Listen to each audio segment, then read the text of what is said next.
तो दोस्तों आज के वीडियो में हम देखने वाले हैं कि पॉलिटेक्निक क्या है और इसको आप कैसे करेंगे। ये कोर्स की पूरी डिटेल्स बताने वाला हूं और साथ साथ में आईटीआई की पूरी डिटेल्स बताने वाला हूं। दोनों में कंपेयर करके देखने वाले हैं हम लोग, दोनों में डिफरेंस देखने वाले हैं कि अगर आप आईटीआई करते हैं तो आगे क्या इसका स्कोप है, आगे आप क्या कर सकते हैं, ये कितने साल का कोर्स है, इसमें आपको सैलरी कितनी मिलेगी, और या फिर पॉलिटेक्निक आप करते हैं तो ये कितने साल का कोर्स होता है और इसका हाई एजुकेशन क्या है, इसके बाद आप क्या कर सकते हैं। सारे डाउट आपको इस वीडियो में क्लियर करने वाला हूं।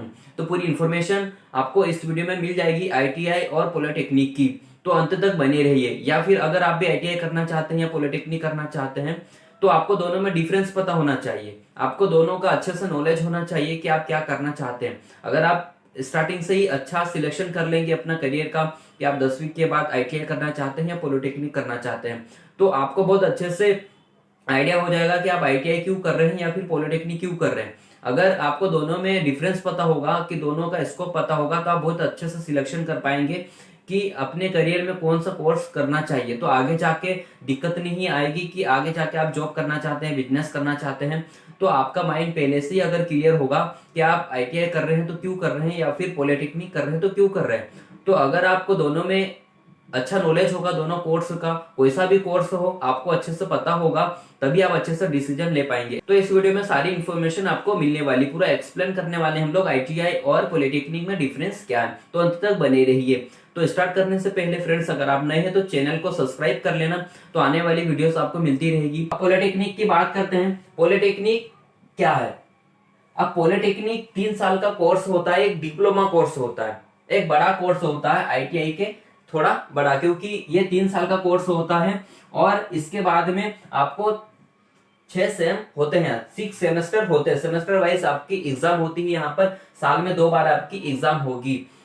अब इसके बाद में आईटीआई की बात कर लेते हैं। तो आईटीआई का फुल फॉर्म होता है इंडस्ट्रियल ट्रेनिंग इंस्टीट्यूट। ठीक है, आपको क्या होगा, इंडस्ट्रियल ट्रेनिंग इंस्टीट्यूट मतलब आपको एक प्रैक्टिकल नॉलेज दिया जाएगा। आईटीआई में आपको पूरा प्रैक्टिकल नॉलेज दिया जाएगा कि आप कोई सी कंपनीज में काम कर सकते हैं। आईटीआई करने के बाद आप जिस भी ब्रांच से आईटीआई कर रहे हैं, आपने जिस भी ब्रांच से सर्टिफिकेट लिया है, उसी ब्रांच का पूरा नॉलेज आपको दिया जाएगा। फॉर एग्जांपल आपने कंप्यूटर हार्डवेयर का पूरा सीखा है तो आपको उसी से रिलेटेड आपको पूरा सिखाया जाएगा, प्रैक्टिकल नॉलेज दिया जाएगा। और पूरा आईटीआई करने के बाद आप कोई सी बड़ी कंपनीज में जाकर जॉब कर सकते हैं या फिर आगे गवर्नमेंट जॉब की भी तैयारी कर सकते हैं। तो ये प्रैक्टिकल नॉलेज आपको दिया जाएगा आईटीआई में। अब आईटीआई क्या है? आईटीआई 2 साल का कोर्स होता है। आप 6 मंथ का भी आप सर्टिफिकेट ले सकते हैं और 1 साल का भी सर्टिफिकेट ले सकते हैं, लेकिन मैक्सिमम 2 साल का कोर्स होता है और इसमें 4 सेमेस्टर होते हैं।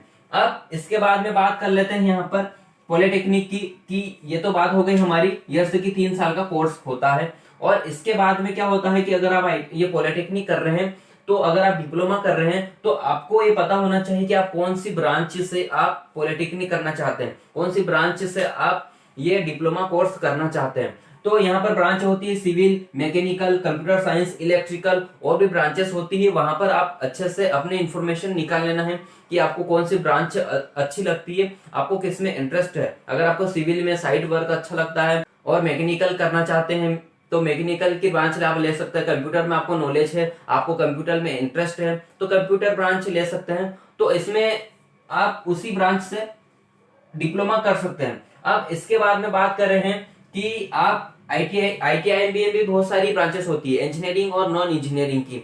तो उसमें नॉन इंजीनियरिंग की बात करें तो वेल्डिंग होता है, कंप्यूटर हार्डवेयर होता है, एयर कंडीशनिंग होता है, प्लम्बिंग होता है।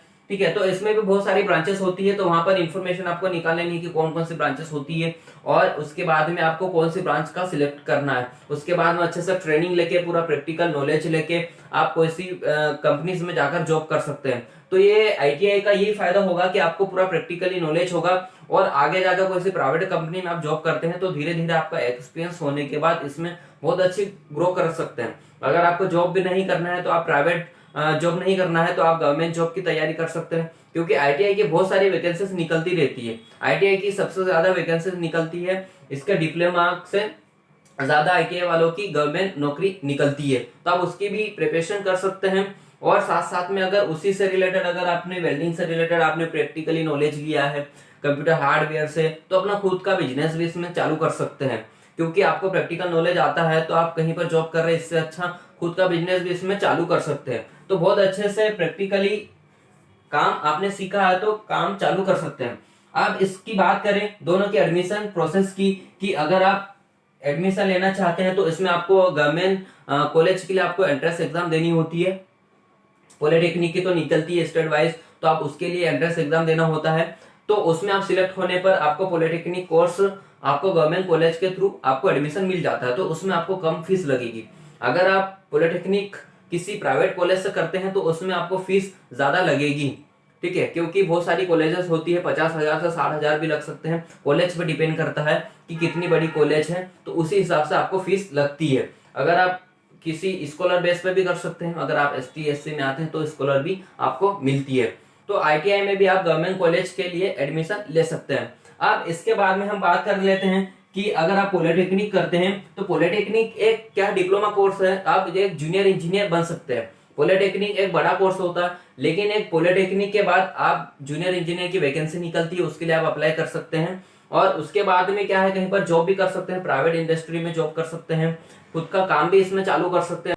अब बात कर लेते हैं हाई एजुकेशन की, कि अगर आपने पॉलिटेक्निक किया है तो पॉलिटेक्निक में हाई एजुकेशन अगर आप कर लिए हैं, फॉर एग्जांपल आपने मैकेनिकल से आपने डिप्लोमा कंप्लीट कर लिया है, तो अगर आप हाई एजुकेशन करना चाहते हैं तो आपको बीटेक करेंगे, तो बीटेक में आपको सीधा सेकंड ईयर में एडमिशन मिल जाएगा। इसके बाद बीटेक के बाद आप एमटेक कर सकते हैं, तो इसमें भी बहुत सारा स्कोप है।